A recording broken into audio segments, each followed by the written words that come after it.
हरे कृष्णा, राधे राधे। स्वागत है आप सभी का गोविंद भजो चैनल पर। पुरुषोत्तम मास महात्म्य के अध्याय, इसमें कुल 31 अध्याय है, जिसमें से रोज एक अध्याय की कथा आप सुनेंगे। ये अध्याय आप हमारे चैनल पर सुन सकते हैं। यह पावन कथा इतनी पावन और महान है। यह कथा स्वयं भगवान नारायण ने देवर्षि नारद जी को अपने श्रीमुख से सुनाई थी। बाद में यह कथा राजा परीक्षित एवं सूत जी महाराज ने सुखदेव जी से सुनी थी। बाद में सुखदेव जी महाराज ने यह कथा नैमिषारण्य में 88,000 ऋषि मुनियों को सुनाई थी। उसी शास्त्रोक्त कथा का सरल हिंदी भाषा में रूपांतरण इस पवित्र पुरुषोत्तम मास में हम सुनेंगे। इस कथा को रोज पढ़ने और सुनने वाला प्राणी सभी पापों से मुक्त होकर अंत में पुरुषोत्तम भगवान के गोलोक में अनंत काल तक वास करता है और वह सदैव के लिए आवागमन के चक्र से मुक्त हो जाता है। आज हम सुनेंगे पुरुषोत्तम मास महात्म्य का अध्याय 29। पुण्यशील सुशील बोले, हे विभो, गोलोक को चलो, यहाँ देरी क्यों करते हो? तुमको पुरुषोत्तम भगवान का सामीप्य मिला है। कदर्य बोला, मेरे बहुत से कर्म अनेक प्रकार से भोगने योग्य हैं, परंतु हमारा उद्धार कैसे हुआ जिससे गोलोक को प्राप्त हुआ? जितनी वर्षा की धाराएं हैं, जितने तृण हैं, जितनी पृथ्वी पर धूलि के कण हैं, आकाश में जितनी ताराएं हैं, उतने मेरे पाप हैं। मैंने यह सुंदर तथा मनोहर शरीर कैसे प्राप्त किया? हे हरि भगवान के प्रिय, इसका अति उग्र कारण मुझसे कहिए। श्री नारायण बोले, कदर्य के इस प्रकार वाणी को सुनकर हरि के दूतों ने कहा। हरिदूत बोले, अहो आश्चर्य है, हे देव, आपने इस पद की प्राप्ति का कारण महान साधन कैसे नहीं जाना? हे प्रभु, सबसे उत्तोत्तम विष्णु का प्रिय महान पुण्य फल को देने वाला पुरुषोत्तम नाम से प्रसिद्ध मास को क्यों नहीं जाना? उस पुरुषोत्तम मास में देवताओं से भी न होने वाला तप आपने किया। हे महाराज, वन में वानर शरीर से अज्ञान में वह तप भया। मुख रोग के कारण अज्ञान से अनाहार व्रत भया और तुमने बंदरपने की चंचलतावश वृक्ष से फलों को तोड़कर पृथ्वी पर फेंका। उन फलों से दूसरे मनुष्य तृप्त हुए। अंतःकरण में विशेष दुख होने पर भी पानी का पान नहीं किया। इस तरह श्री पुरुषोत्तम मास में अज्ञानवश तुमसे तीव्र तप हो गया। हे अनंत, फलों के फेंकने से परोपकार भी हो गया। वन में घूमते घूमते शीत वायु घाम को सहन किया और श्रेष्ठ तीर्थ में सुंदर महातीर्थ में 5 दिनों तक गोता लगाया, जिससे श्री पुरुषोत्तम मास में तुमको स्नान का पुण्य प्राप्त हो गया। इस प्रकार तुम्हारे रोग के कारण अज्ञान से ही तुमसे उत्तम तप हो गया।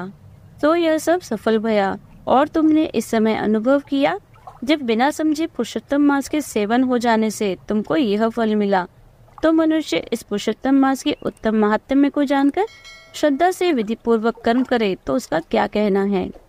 तुमने अपना जो अर्थ साधन किया है वैसा करने को कौन समर्थ है? पुरुषोत्तम भगवान को और कोई वस्तु प्रीति को देने वाली नहीं है। इस भारत खंड में अति दुर्लभ मनुष्य योनि में जन्म लेकर जो पुरुषोत्तम भगवान की सेवा करते हैं, जिस पुरुषोत्तम मास में एक भी उपवास करने से मनुष्य पाप पुण्य से छूट जाता है, वहाँ तुमने महीनों उपवास किया है। इस उग्र तपस्या का फल कहाँ जाएगा? इस मास के समान वे प्राणी धन्य हैं और कृतकृत्य हैं। वे सदा भाग्यवान पुण्य कर्म करने वाले पवित्र हैं और उनका जन्म सफल है। इनका सबसे उत्तम पुरुषोत्तम मास स्नान दान जब से व्यतीत हुआ। श्री पुरुषोत्तम मास में दान, पितृ कार्य, अनेक प्रकार के तप, ये सब अन्य मास की अपेक्षा कोटि गुण अधिक फल देने वाले हैं। जो पुरुषोत्तम मास के आने पर स्नान दान से रहित रहता है, उस नास्तिक पापी शठ धर्मध्वज खल को धिक्कार है।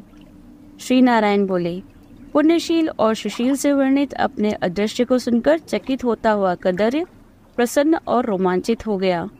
तीर्थ के देवताओं को नमस्कार कर बाद कालंजर पर्वत को नमस्कार किया और वन के देवताओं को तथा गुल्म, लता, वृक्ष को नमस्कार किया।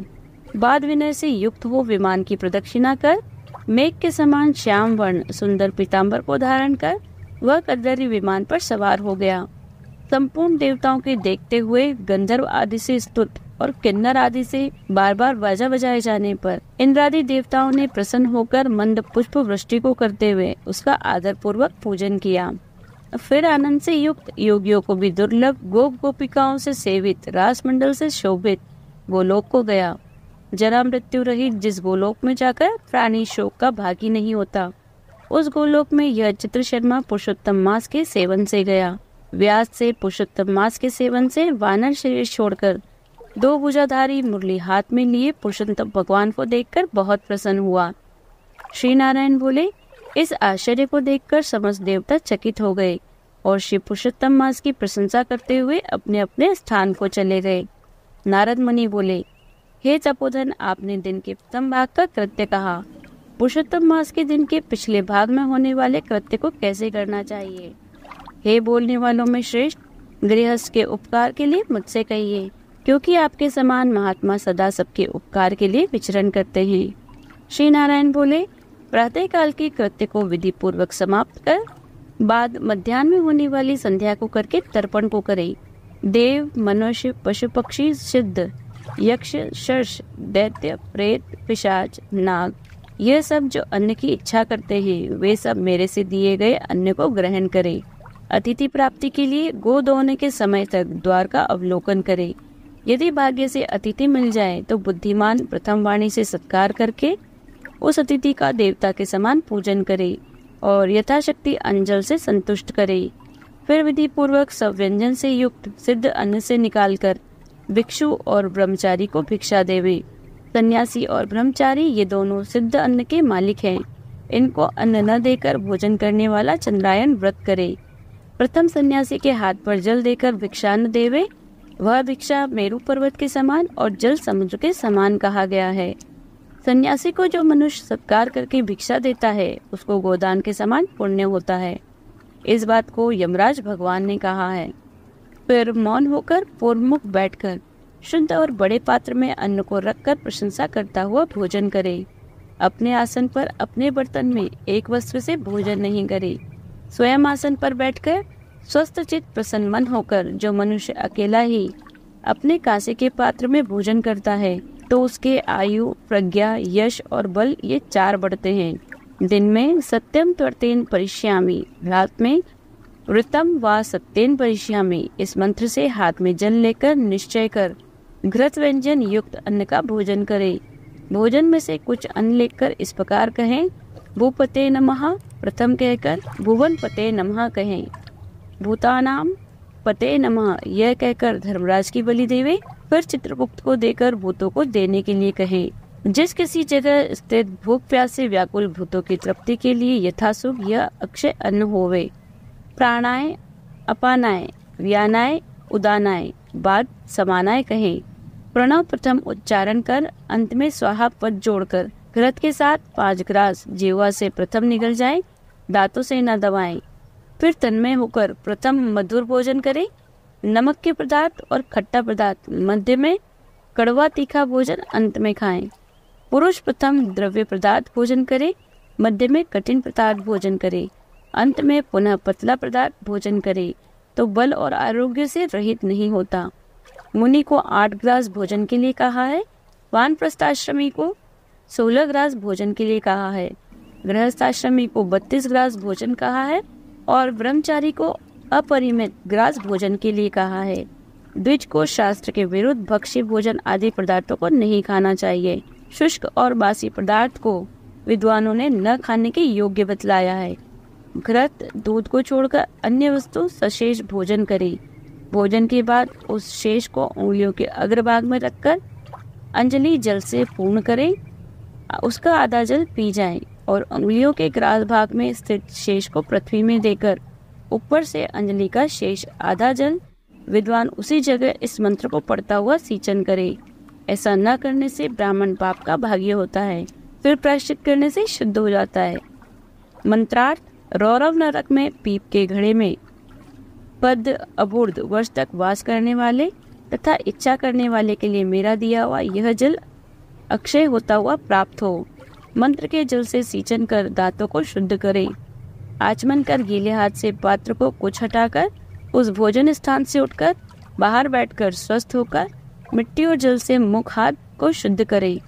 16 कुल्ला कर शुद्ध हो सुख से बैठकर इन 2 मंत्रों को पढ़ता हुआ हाथ से उदर को स्पर्श करे। अगस्त्य, कुंभकर्ण, शनि, बड़वानल और पंचम भीम को आहार के परिपाक के लिए स्मरण करे। जिसने आतापी को मारा और वितापी को भी मार डाला समुद्र का शोषण किया, वह अगस्त्य मेरे ऊपर प्रसन्न हो। बाद प्रसन्न मन से श्री कृष्ण देव का स्मरण करे, फिर आचमन कर तांबूल भक्षण करे। भोजन करके बैठकर पर ब्रह्मा श्री कृष्ण का उत्तम मार्ग के अवरोधी उत्तम शास्त्रों के विरोध से विचार करे। बाद बुद्धिमान अध्यात्म विद्या का श्रवण करे। सर्वथा आजीविका से हीन मनुष्य भी एक मुहूर्त स्वस्थ मन होकर श्रवण करे। श्रवण कर धर्म को जानता है, श्रवण कर पाप का त्याग करता है। श्रवण के बाद मोह की निवृत्ति होती है। श्रवण कर ज्ञान रूपी अमृत प्राप्त होता है। नीच भी श्रवण करने से श्रेष्ठ हो जाता है और श्रेष्ठ भी श्रवण रहित होने से नीच हो जाता है। फिर बाहर जाकर यथासुख व्यवहार आदि करे और सर्वथा सिद्धि को देने वाले श्री कृष्ण भगवान का मन से ध्यान करे। सूर्य नारायण के अस्ताचल जाने के समय तीर्थ में जाकर अथवा घर में ही पैर धोकर पवित्र वस्त्र धारण कर साय संध्या की उपासना करे। जो द्विजों में अधम प्रमाद में साय संध्या नहीं करता, वह गोवध पाप का भागी होता है और मरने पर रौरव नरक को जाता है। कभी समय से न करने पर संकट में मार्ग में हो। दुष्श्रेष्ठ आधी रात के पहले साय संध्या को करे। जो ब्राह्मण श्रद्धा के साथ प्रातः, मध्याह्न और साय संध्या की उपासना करता है, उसका तेज घृत छोड़ने से अग्नि के समान अत्यंत बढ़ता है। सायकाल में सूर्य नारायण के आधा अस्त होने पर प्राणायाम कर आपोहिष्टा इस मंत्र से मार्जन करे। अग्निष्टमा इस मंत्र से आचमन करे और प्रातः काल सूर्यष्मा इस मंत्र से आचमन करे। पश्चिम मुख बैठकर मौन तथा समाहित मन होकर प्रणय और व्यायति सहित गायत्री मंत्र का रुद्राक्ष की माला लेकर तारा के उदय होने तक जप करे। वरुण संबंधी ऋचाओं से सूर्य नारायण का उपस्थान कर प्रदक्षिणा करता हुआ दिशाओं के पृथक पृथक दिशाओं के स्वामी को नमस्कार करे। साय संध्या की उपासना कर अग्नि में आहुति देकर भृत्य वर्गों के साथ अल्प भोजन करे। बाद कुछ समय तक बैठ जाएं। सायकाल और प्रातःकाल भोजन की इच्छा न होने पर भी वैश्वदेव और बलिकर्म सदा करना चाहिए। यदि नहीं करता तो पातकी होता है। शाम को भोजन कर बैठने के बाद गृहस्थी हाथ पैर धोकर तकिया सहित कोमल शैया पर जाए। अपने घर में पूर्व की ओर शीर करके शयन करे। शिशुर के गृह में दक्षिण की ओर शीर करके शयन करे। परदेश में पश्चिम की ओर शीर करके शयन करे, परंतु उत्तर की ओर शीर करके कभी शयन नहीं करे। रात्रि सुक्त का जाप करे। सुख साई देवताओं का स्मरण करे। अविनाशी विष्णु भगवान को नमस्कार कर स्वस्थ चित्त हो रात्रि में शयन करे। अगस्त्य, माधव, महाबली, मुचुकुंद, कपिल, आस्तिक मुनि 5 सुखसाई कहे गए हैं। मांगलिक जल से पूर्ण घट को शीर के पास रखकर वैदिक और गरुड़ मंत्रों से रक्षा करके शयन करे। ऋतुकाल में स्त्री के पास जाएं और सदा अपनी स्त्री से प्रेम करें। व्रती रति की कामना से पर्व को छोड़कर अपनी स्त्री के पास जाएं। प्रदोष और प्रदोष के पिछले प्रहर में वेदाभ्यास करके फिर 2 पहर शयन करने वाला ब्रह्मतुल होने के योग्य होता है। यह सब प्रतिदिन के समस्त कृत्य समुदाय को कहा। गृहस्थ आश्रमी भलीभांति इसको करे और यही गृहस्थ आश्रम का लक्षण है। अहिंसा, सत्य वचन, समस्त वाणी पर दया, शांति, यथाशक्ति दान करना गृहस्थ आश्रम का धर्म कहा गया है। पर स्त्री से भोग नहीं करना, अपनी धर्मपत्नी की रक्षा करना, बिना दी हुई वस्तु को नहीं लेना, शहद मांस को नहीं खाना, यह 5 प्रकार का धर्म बहुत शाख वाला, सुख देने वाला, शरीर से होने वाले धर्म को उत्तम प्राणियों को करना चाहिए। श्री नारायण बोले, संपूर्ण वेदों में कहा हुआ यह उत्तम चरित्र गृहस्थ आश्रम का लक्षण है।